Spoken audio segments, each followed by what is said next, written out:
اور میرے رسول پاک علیہ وسلم نے فرمایا بندہ اللہ کے سب سے قریب اس وقت ہوتا ہے جب وہ سجدے کی حالت میں ہوتا ہے۔ کس کے قریب ہوتا ہے؟ اللہ کے سب سے قریب ہوتا ہے۔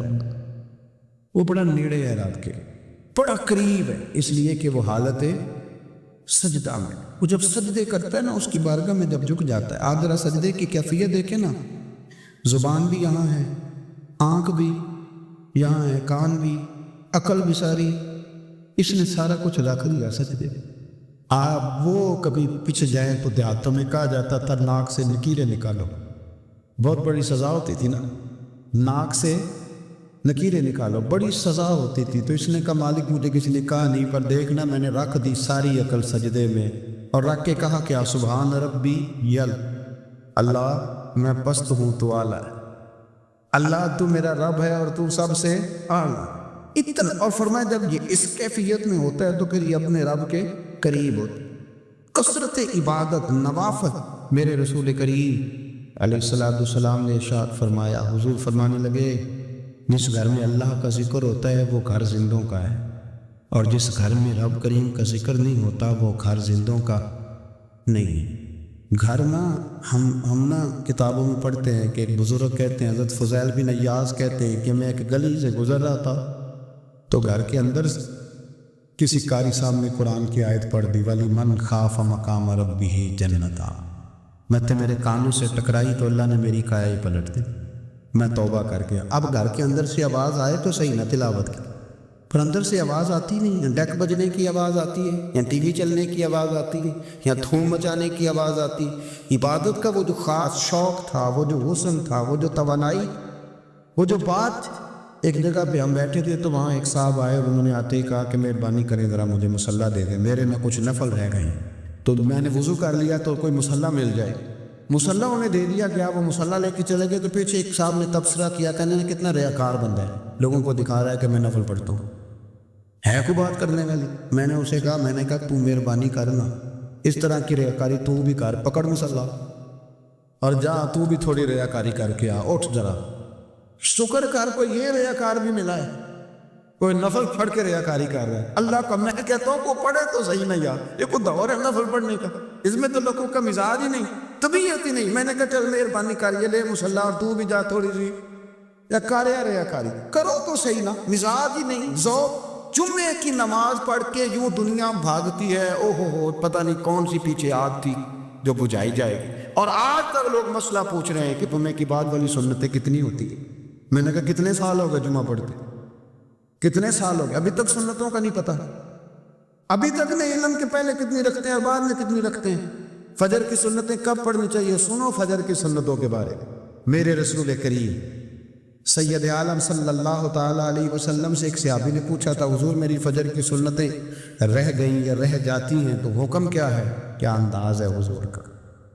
بخاری مسلم کے لفظ سنو، حضور سید عالم صلی اللہ علیہ وسلم فرمانے لگے، اس نے کیا پوچھا تھا؟ حضور جواب کیا دیتے ہیں؟ فرمایا فجر کی سنتیں کبھی نہ چھوڑنا، فجر کی پہلی 2 سنتیں کبھی نہ چھوڑنا۔ یا رسول اللہ صلی اللہ تعالیٰ علیہ وسلم میری رہ گئی یا رہ جاتی ہیں؟ فرمایا فجر کی 2 سنتیں نہ چھوڑنا، فرمایا فجر کی پہلی 2 سنتیں مجھے دنیا اور دنیا کے اندر جو کچھ ہے وہ سب سے زیادہ پیاری ہے۔ فجر کی 2 سنتیں دنیا اور دنیا میں جو کچھ ہیں مجھے وہ سب سے زیادہ پیاری ہے، اس لیے فجر کی سنتیں نہ چھوڑ کے نبی پاک علیہ السلام نے فرمایا تمہیں پتہ چل جائے نا پہلی صف کا ثواب کتنا ہے، تم قرآن اندازی کرو۔ عمرے کی قرآن اندازی کا تو پوسٹر چھپتا ہے، تو یہ والی قرآن اندازی کب ہونی ہے؟ ہونی چاہیے کہ نہیں؟ حضور نے فرمایا تمہیں پتہ چلے کہ اس کا ثواب کتنا تو تم قرآن اندازی کرو، تم قرآن ڈالو۔ جب آپ نماز پڑھ رہے ہوتے ہیں، جب آپ کا مصلی آباد ہوتا ہے، صلاح الدین ایوبی ایک بزرگ سے ملاقات ہو گئی، بیت المقدس پر قبضہ تھا عیسائیوں کا، تو صلاح الدین بڑے پریشان تھے۔ وہ بابا جی کہنے لگے پتر کیا ہوا؟ کہنے لگے حضور پتہ چلا ہے دشمن کے 2 بحری پیڑے اسلحہ لے کے آ گئے، مسلمان پہلے ہی کمزور ہیں، اور اب اگر 2 بحری بیڑے اور آ گئے تو حضور مسئلہ بن جائے گا۔ تو میں پریشان ہوں کہ کس طرح یہ کم مسئلے والی ہماری فوج ہے کیسے مقابلہ کرے گی۔ تو بابا جی کہنے لگے پتر اس طرح کرنا، آج رات تو بھی دعا کرنا اور میں بھی کروں گا، تو بھی دعا کرنا، آپ ناراض نہ ہونا، ہم تو پیروں والے ہیں، ہم تو پیروں کے نوکر غلام ہیں، ہمارا تو گزارا ہی نہیں، ہمیں تو ملتا ہے سارا کچھ وہاں سے۔ پر میرا سوال یہ ہے کہ تعویذ لینے جاتے ہو، نفل کیوں نہیں پڑھتے؟ رات اللہ اللہ کیوں نہیں کرتے؟ یہ بھی تو ہمارے بزرگوں کا ہی طریقہ ہے، انہوں نے تو ہمیں سکھایا ہے۔ صلاح الدین ایوبی سے بزرگوں نے کہا کہ رات آج نا اللہ اللہ کرنا، تو میں تیرے لیے دعا کروں گا، تو بھی دعا کرنا۔ تو بندہ جب دکھی ہوتا ہے تو سجدہ کرتا ہے، تو پھر ہی تو مصلی بھیگ جاتا ہے، پھر ہی تو مزہ آتا ہے۔ سکھی بندہ تو کعبے جا کے نہیں روتا، دکھی تھے، تکلیف تھی، تو سر رکھا سجدے میں تو تڑپ کر۔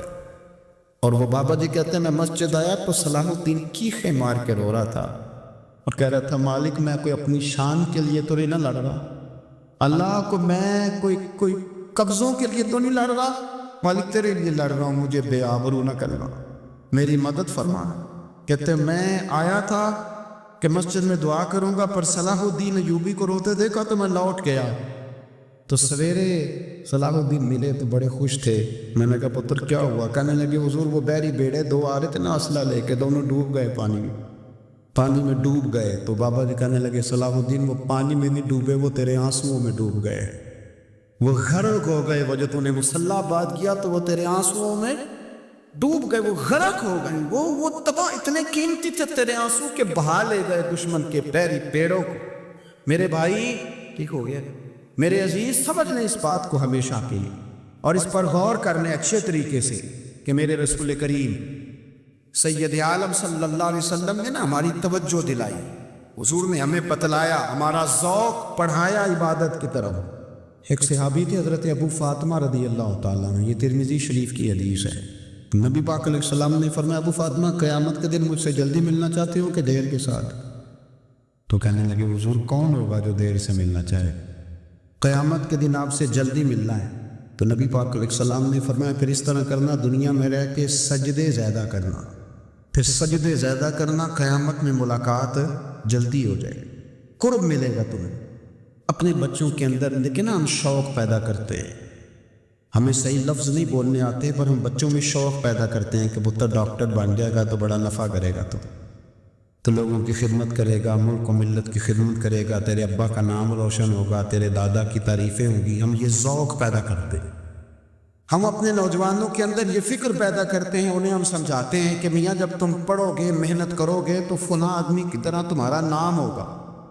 یہ جتنا ذوق ہم بچوں کے اندر ان چیزوں کو پیدا کرتے، ہمیں حکم ہے کسی طرح ہم ذوق پیدا کریں کہ پتر نماز پڑھے گا تو اللہ راضی ہو جائے، تو سجدہ کرے گا۔ دیکھیں نا میرے رسول کریم علیہ السلام نے فرمایا 7 سال کے بچے کو مسجد لے کے جاؤ، یعنی اسے شوق دلاؤ، اس کے اندر یہ خاصیت پیدا کرو کہ اس کا دل کرے مسجد میں جانے، اس کے اندر یہ خصوصیات لاؤ کہ وہ ہمارے ہاں نا ہر چیز کو پروموٹ کیا جا رہا ہے، ہر چیز یعنی سر سنگیت سکھانے کے لیے اکیڈمیاں بن گئی، ہر شے پروموٹ ہو رہی ہے، عبادت کا جذبہ کم ہوتا جا رہا، اللہ اللہ کا ذوق ہمارے اندر نہیں رہا، اور اتنا مشکل ہم نے اپنے لیے بنا لیا ہے کہ وہ بندہ جو بڑی زبردست مذہبی گفتگو کر رہا تھا اور تگڑی بات کر رہا تھا، کیا بات ہے، لیکن نماز کے بارے میں کمزوری دکھا جاتا ہے، نوافل کے بارے میں وہ چپکے سے نکل جاتا ہے۔ امام احمد بن حنبل رحمۃ اللہ تعالیٰ علیہ، مسند امام احمد بن حنبل 14 جلدوں میں ہے مارکیٹ میں، اور مجھے تو خیر پسند ہی پڑی ہے، میں نے کئی دفعہ پڑھی ہے، اور کیا بات ہے امام احمد بن حنبل کی، کیسے تگڑے قسم کے محدث تھے اور اللہ نے کتنا انہیں اعزاز عطا فرمایا ہوا، یہ کوڑے بھی کھاتے تھے دین کی خاطر، سارا کرتا لہو سے بھر بھی جایا کرتا، بڑا اعزاز والا شخص تھے، بڑے اعزاز والے، حدیثیں جمع کرنا، حدیثیں لکھنا، حدیث پڑھانا، سارا دن رہتے تھے، کہہ سکتے تھے کہ میں کر تو رہا ہوں کام، اور حدیث بھی موجود ہے کہ عالم عابد سے افضل ہوتا ہے، پر اس کے باوجود امام احمد بن حنبل رحمۃ اللہ علیہ 300 نفل فرض نمازوں کے علاوہ پڑھا کرتے تھے، 300 نوافل روز پڑھا کرتے تھے۔ ان کے بیٹے نے کہا ابا جی مکان خریدنا ہے تو وہ جگہ کہاں کر کے لوں، بہت ساری آبادیاں، تو فرمایا پتر وہاں لینا جہاں مسجد قریب ہو۔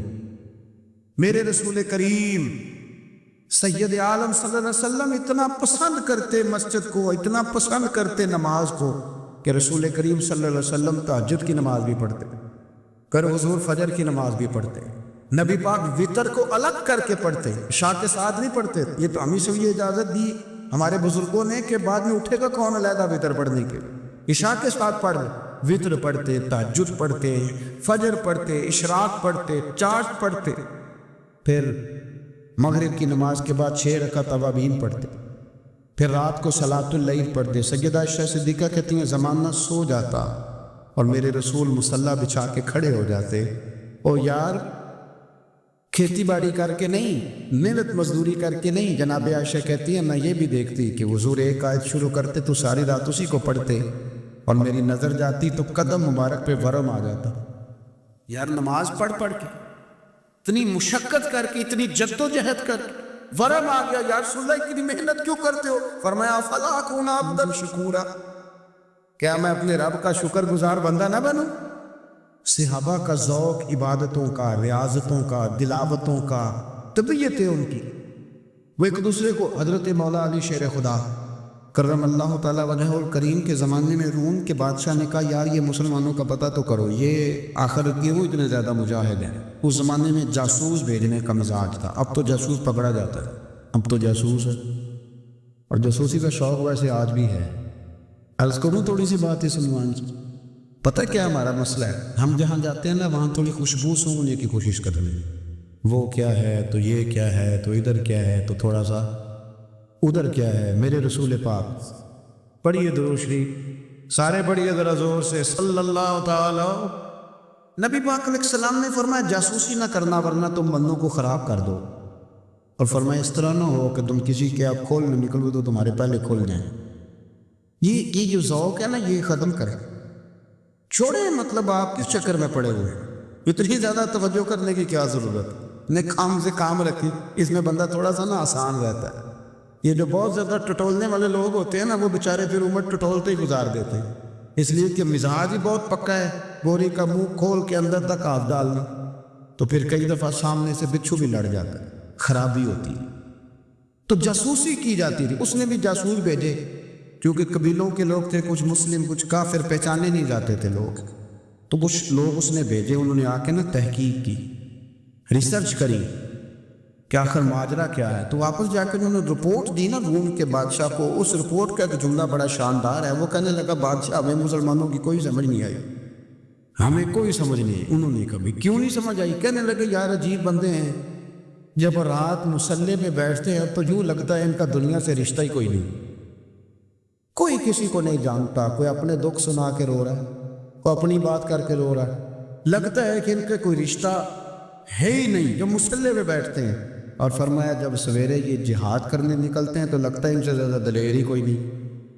حالانکہ جو مسلوں پہ رونے دھونے کے لوگ ہوتے ہیں وہ کئی دفعہ جہاد میں کام نہیں کرتے، لیکن عجیب لوگ ہیں کہ رات کے راہب ہیں، دن کے مجاہد ہیں، کوئی سمجھ نہیں آتا. میرے عزیز ان لوگوں نے مسلح آباد کر کے رکھا، تلاوتیں ان کا ذوق رہی، منظر روز پڑھنا، اسباب پڑھنا، وظائف پڑھنا، یہ ان کا ذوق رہا. شیخ شہاب الدین سہروردی رحمۃ اللہ علیہ پر ایک بندے نے اعتراض کیا. اس نے کہا جی آپ کس قسم کے صوفی ہیں؟ مرید بیٹھے ہیں اور آپ وہاں نفل پڑھ رہے ہیں.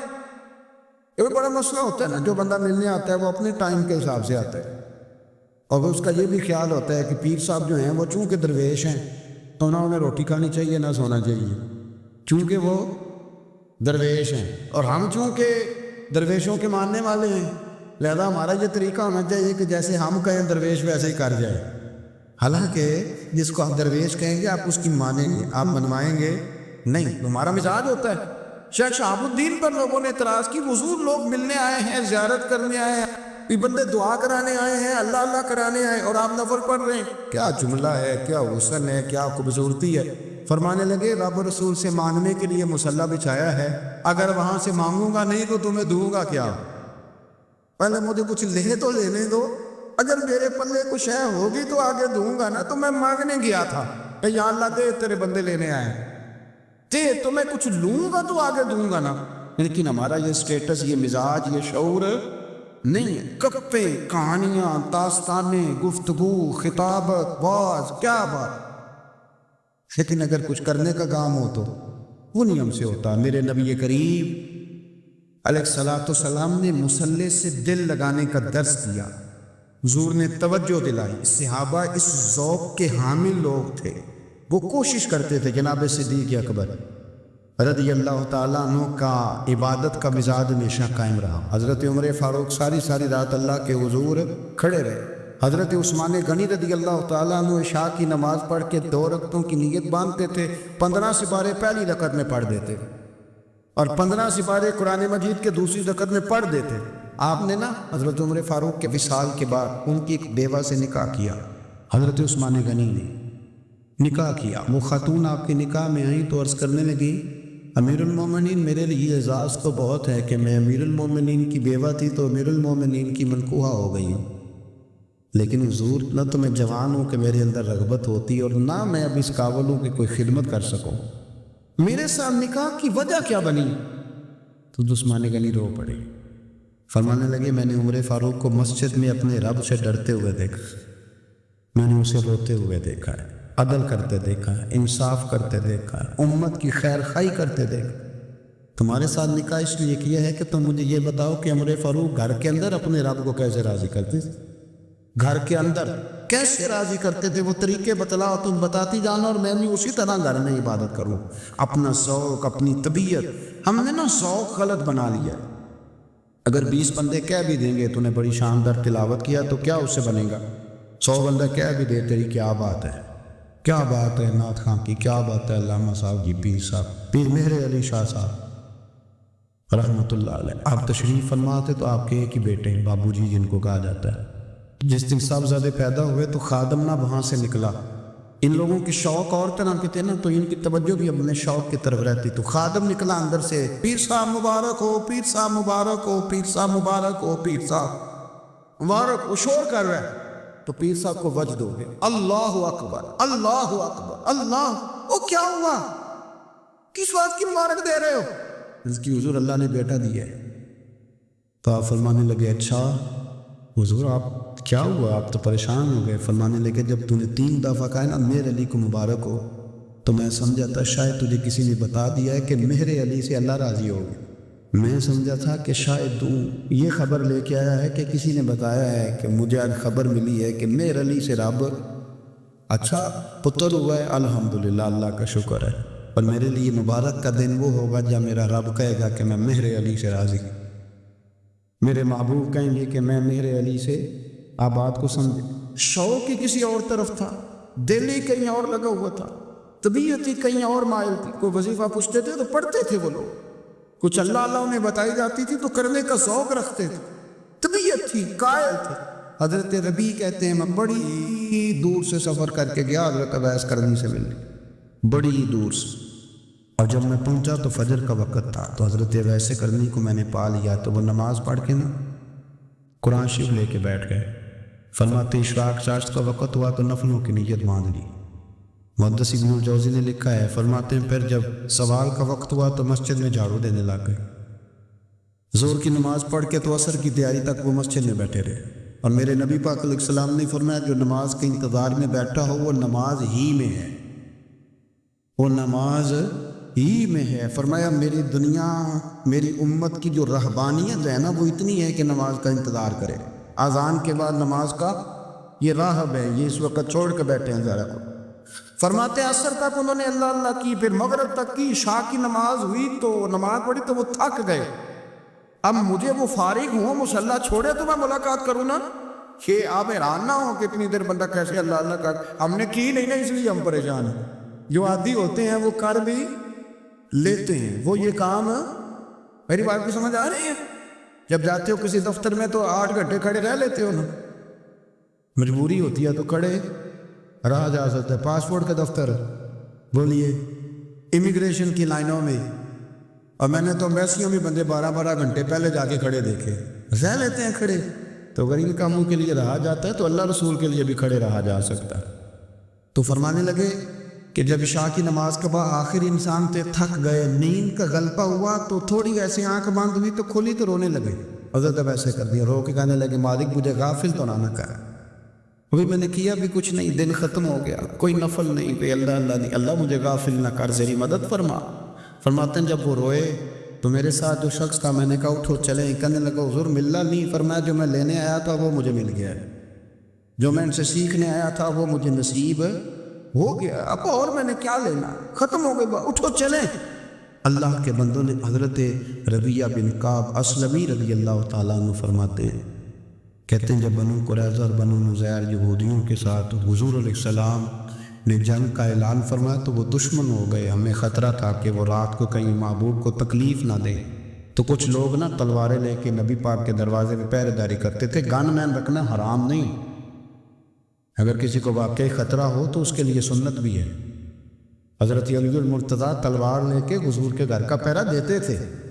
حضرت ربیعہ بن کعب اسلمی رضی اللہ تعالیٰ عنہ فرماتے ہیں کہ رات میری ڈیوٹی تھی کہ میں حضور کے گھر کا پہرا دوں گا، تو فرماتے ہیں میں بات سن رہا تھا، ساری رات ہی میرے نبی پاک نے اللہ کی تسبیح پڑھی، ساری رات، کبھی تسبیح، کبھی تہلیل، کبھی تحمید، کبھی تکبیر، ساری رات۔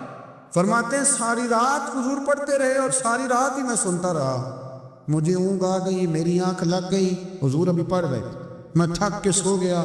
اور فرماتے ہیں جب میری آنکھ دوبارہ سے کھلی تو میرے کانوں میں پھر کوئی چیز گونجی، تو میں نے کان لگایا تو میرے حبیب ابھی بھی اللہ کو یاد کر رہے۔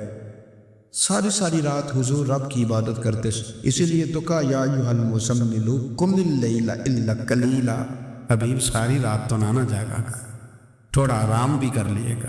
میرے بھائی اپنا مصلی، اپنی عبادات، اپنے وظائف، اللہ اللہ جو آپ نے کی سیکھی ہے اس کو کبھی کمزور نہ ہونے دے۔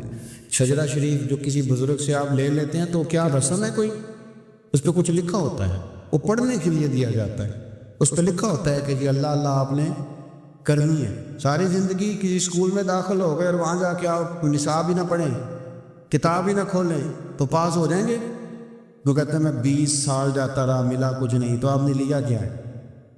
ایک اتنی سی کتاب تھی، اس کو تو کھول کے آپ دیکھ نہیں سکے، اس کے وظائف تک تو رسائی نہ ہوئی، اس لیے کہ اللہ اللہ کرنا مشکل ہے اور تصویر کھنچانا یہ آسان کام ہے۔ تو جو آسان ہے اس طرف ہماری توجہ لگی رہتی ہے اور جو مشکل ہے اس طرف ہم ذوق پیدا نہیں کرتے۔ یا ایھا الناس اعبدوا ربکم الذی خلقکم والذین من قبلکم لعلکم تتقون، اے لوگوں اس رب کی عبادت کرو جس نے تمہیں پیدا کیا اور تم سے پہلوں کو پیدا کیا، اس لیے عبادت کرو کہ تم پرہیزگار ہو جاؤ گے۔ مالک سمجھنے کی توفیق عطا فرمائے۔